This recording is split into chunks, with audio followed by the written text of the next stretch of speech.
सबैजना सन्चै हुनुहुन्छ होला। म चाहिँ आज बेसिक कोरियन ल्याङ्ग्वेज लर्निङको फर्स्ट डे 1 बाट स्टार्ट गर्दैछु। यदि तपाईहरुलाई पनि कोरियन भाषा जान्नु हुँदैन, गाह्रो भइरहेको छ सिक्नमा भने म तपाईहरुलाई हेल्प गर्छु है त। स्टार्टिङ पोइन्टबाट म तपाईहरुलाई सिकाउन गइरहेको छु। कोरियन ल्याङ्ग्वेजमा अल्फाबेटिकल दुईटा ओप्स हुन्छ, पार्टिसन हुन्छ। एउटा हुन्छ कन्सोनेन्ट, एउटा हुन्छ भोवेल। भोवेलमा चाहिँ नि अब जस्तै हामीले नेपालमा अ यताउता पढ्छौँ नि, हो त्यस्तै हो भोवेल चाहिँ।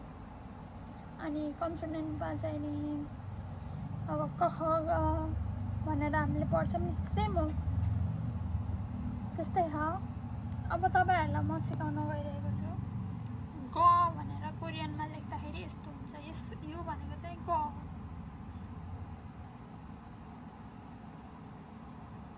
ग। पहिला एकछिन यसलाई नपढौँ, यसलाई मात्रै हेरौँ है त। यो भनेको ग हो, यो भनेको न हो, यो भनेको द हो। द यस्तो हुन्छ ढ्याक्क। र हो यो भनेको म हो, ब हो, स हो यस्तो चिन्ह भएको, यो भनेको भन्ने हुन्छ। तर प्रोनाउन्स चाहिँ खासै हुन्न। यसको चाहिँ नि सुरुमा आयो भने यसको चाहिँ सेन्टेन्स बनाउँदाखेरि चाहिँ नि खासै प्रोनाउन्स हुन्न क्या। कहिले साइलेन्टमा हुन्छ, कहिले चाहिँ ङ भनेर हामीले पढ्छौँ नि, हो त्यस्तै ङ भन्नेमा पढ्छ क्या। ङ भनेर पढिन्छ हैन। अनि यो चाहिँ ज हो हैन। यही ज चाहिँ नि यसरी माथिपट्टि यस्तो अथवा यस्तो चिन्ह आयो भने चाहिँ नि यो चाहिँ छ हो के। यो चाहिँ ज हो, माथि केही पनि चिन्ह नभएको, यो चाहिँ छ। अनि यो चाहिँ ख हो है गाइज। यस्तो उल्टो एफ छ नि, यो चाहिँ ख हो। इ भनेको चाहिँ नि थ हो, यो फ हो। अनि यो चाहिँ ह हो। ह चाहिँ यस्तो भयो भने चाहिँ ह हो। अनि यो भन्यो भने चाहिँ ङ अथवा भनेर पढिन्छ। हाम्रो प्रोनाउन्सिएसन यस्तो हुन्छ।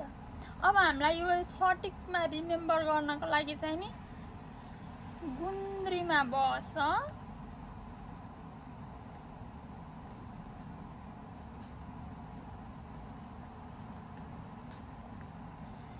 गुन्द्रीमा, यो भनेको गुन्द्री भयो हेर्नु है।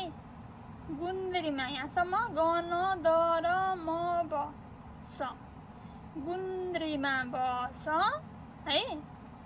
यो भनेको के भयो त, गुन्द्रीमा बस। गुन्द्रीमा यो र भयो नि त, ग न द र। गुन्द्री भन्दाखेरि ग पनि आयो, न पनि आयो, द पनि आयो, र पनि आयो। गुन्द्रीमा भन्दाखेरि म आयो नि त।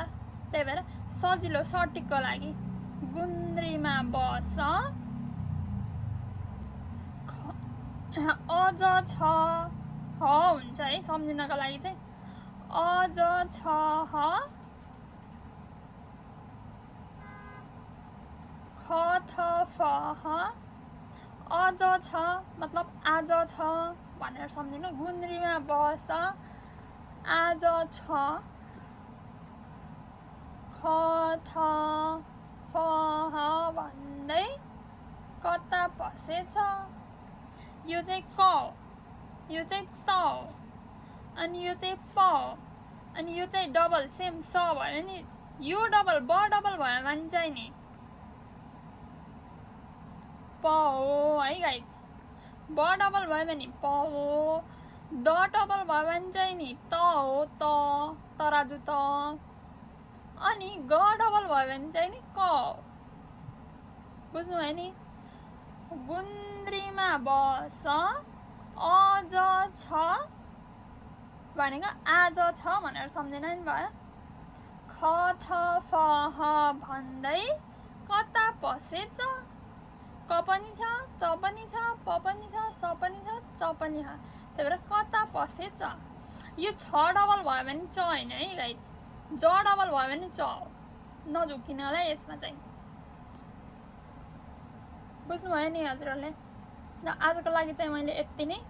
त्यसपछिको अब भोलिकोमा पहिला यति जान्नुहोस्, अनि त्यसपछि भोलिकोमा हामीले आया उयो भनेर पढ्नेछौँ है त गाइज।